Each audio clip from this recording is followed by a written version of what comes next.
Hello everyone, I'm Jay from Boulder Creek Railroad, and in this video I'm going to be showing you every locomotive in my roster of diesel locomotives. This video is the first in a series of videos just showing you some locomotives that I happen to own. In these videos I'm going to be showing you each piece of rolling stock and locomotive, and I'll talk a little bit about them, how well they run, their detailing, in just like a quick minute to maybe minute and a half summary of each locomotive. This is the first one, so the next one is probably going to be steam locomotives that I own. Then we'll do freight, passengers, and then maintenance of wave and cabooses, or caboose or cabai. I hope you enjoyed this video, and let's get right on into it.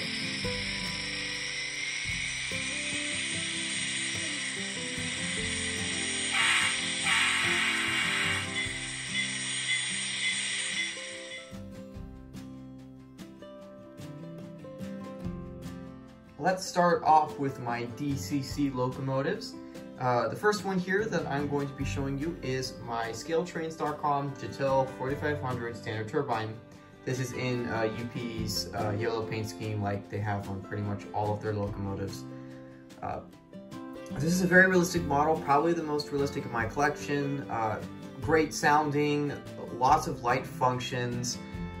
The grill detail is great, but one of the biggest things I have an issue with, well, not really an issue for me, but for a lot of people have been saying, is that it doesn't have a lot of pulling power as much as it should. These locomotives would be able to pull cars of hundreds of cars. Of course, it's different when we're modeling, so a little less than that, but it should pull quite a few more cars than it should. Now, of course, I'm only running maybe like 20 cars, and that's perfectly fine because my layout's smaller. But if you have a bigger layout, I do hear a lot that this can't pull maybe more than like 25 cars. But for all intents and purposes, this is a beautiful model and is well built and can pull a good many cars if you have a smaller layout. This is the next locomotive on my list. It is an Atlas-840CW. It is painted in the ATSF War Bonnet paint scheme. This is one of my favorite models in my collection. It was one of the first models that I purchased. I believe it was actually my first Atlas model that I ever purchased.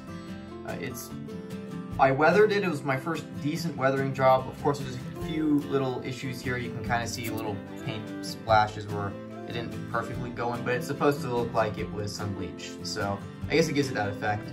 The model runs, well, it used to run very well, and it's fitted with a DCC drop-in decoder that I purchased for it. But ever since I put the decoder in, it's been having some issues with the gears. It's very noisy now, and the wheels are a little off, and I've been trying to fix it, but I can't seem to figure it out. But that's nothing against this model because it originally ran perfectly. So if you purchase this model from Atlas, it's a beautiful model.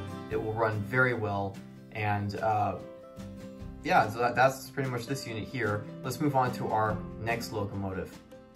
This is my next locomotive. It is a Athearn F45. It is painted in the Kodachrome paint scheme. It is the newest addition to my collection. It has DCC and sound. It's very detailed.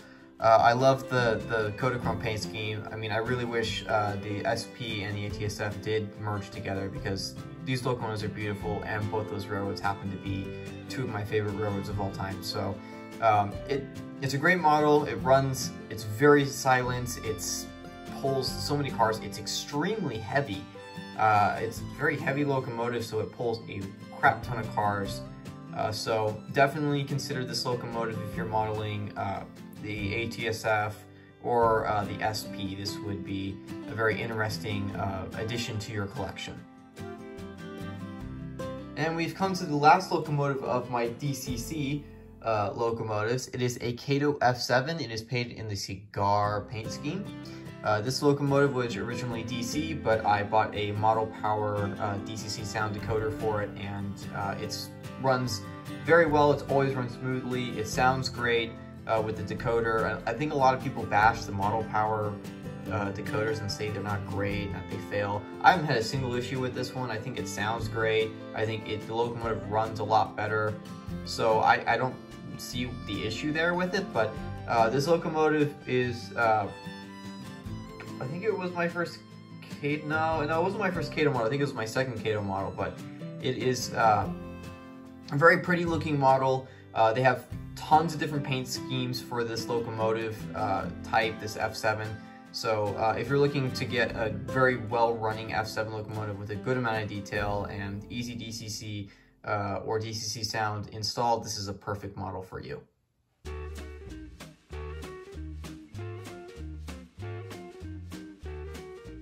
We've now made it to my DC locomotive collection.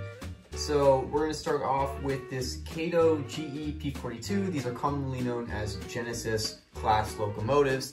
This was the first locomotive I ever purchased. I gained a few locomotives from train sets that were given to me, but this was the first one I ever paid for with my own money.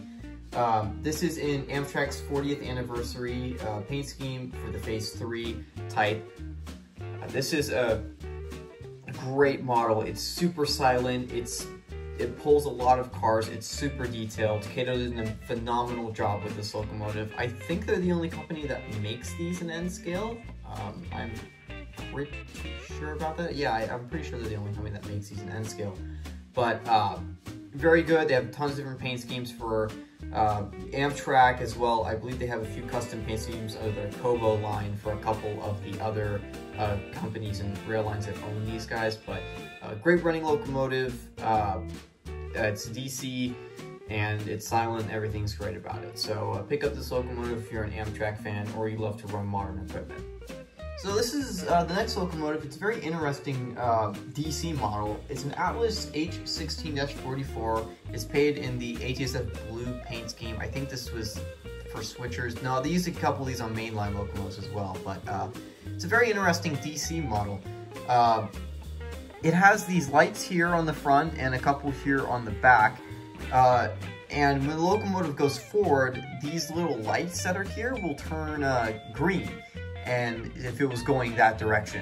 And the back lights would be red. And if you switch the direction, these ones will turn red and those will turn green. It's a very interesting function for these locomotives. It's very interesting to see that that was a in DC model from Atlas. Like, that's a little crazy. Generally when lights change color, that's a DCC thing. But it's crazy that this is a DC model that has color changing lights. You can get this with a DCC decoder. I do not believe there is a sound decoder for these, but I'd love to get this locomotive in DCC so I can run it on my railroad. But overall, great model.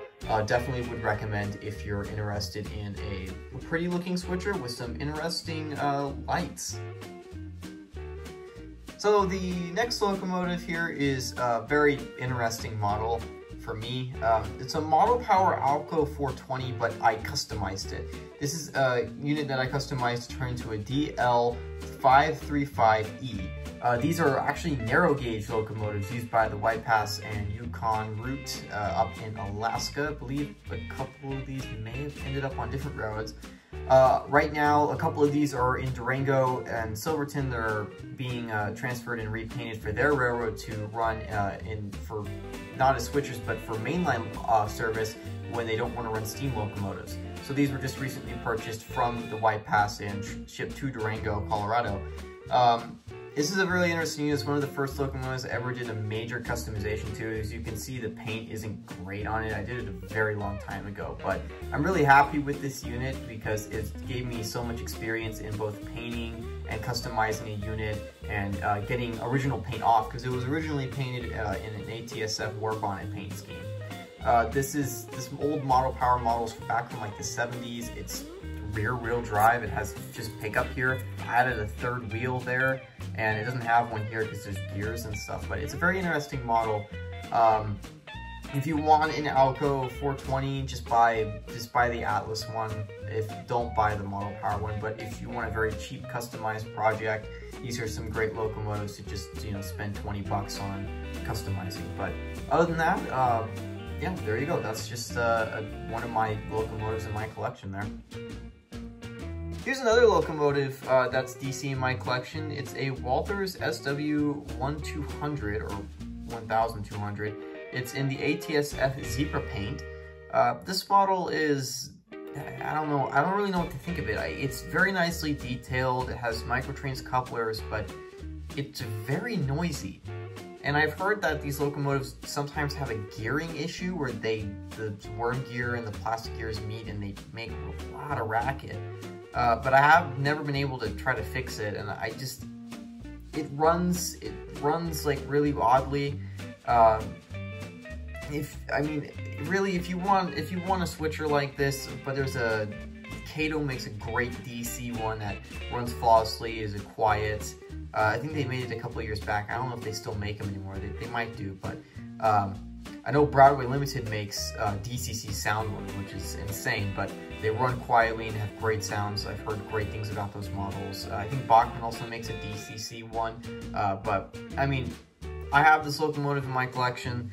I very rarely run it because it's so noisy, but yeah, so there you go. Let's move on to the next locomotive.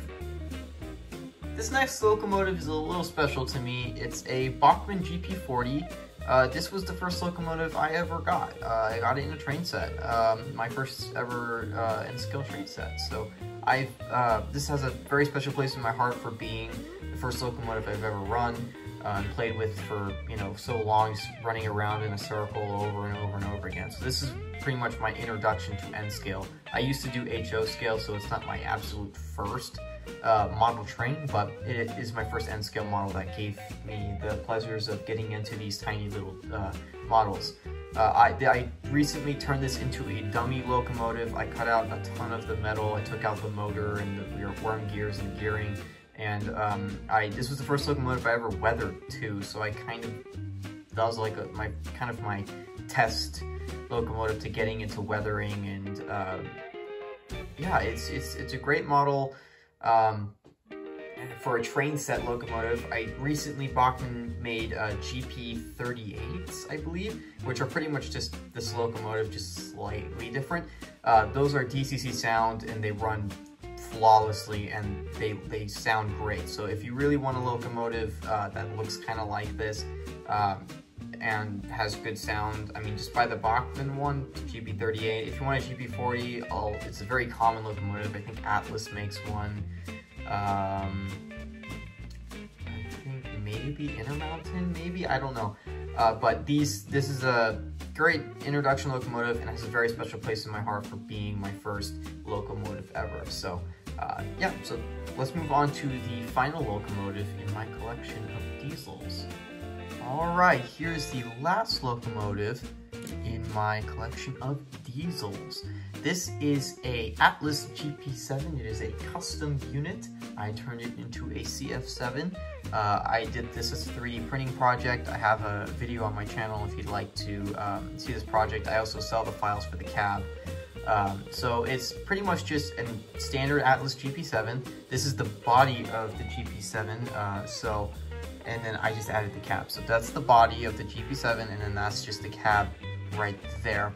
So I painted it in the Big Trees and Pacific red and white striped paint scheme.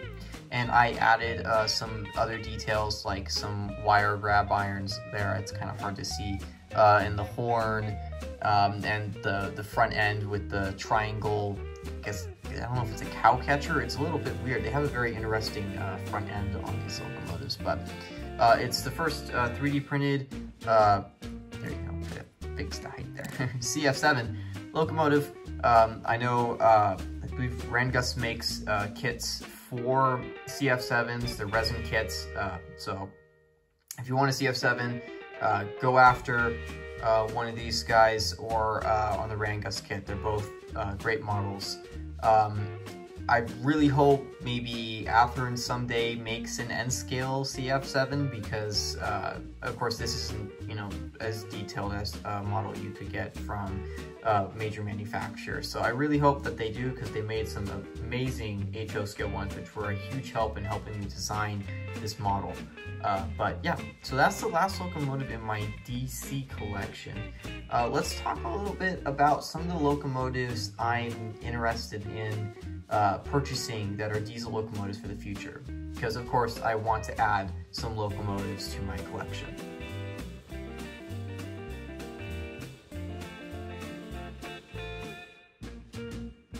One of the most interesting models I want to add to my collection is a tunnel motor. N-Scale only has one manufacturer that makes tunnel motors, and that is Intermountain, but I've heard some things about the Intermountain models having like some issues with like detailing, that like the detailing's all screwed up. So I might buy one, but I'm hoping that maybe Scale Trains might make one, because they make some very nice HO scale ones that I'd really love to get. But I really want to get one of these tunnel motors. Another locomotive I really want to get is another Dash 9 from Scale Trains. I want one in the Southern Pacific paint or in this ATSF paint. This is mainly because I want to have another locomotive to go along with my already pre-existing Dash 9. There you have it. That's my entire collection of diesel locomotives. If you have any questions or comments about any of the locomotives you've seen in this video, please put a comment down below. Also, if you'd like me to do a review on any of these locomotives, feel free to also do that down in the comments as well. I hope you enjoyed this video, and as always, happy railroading.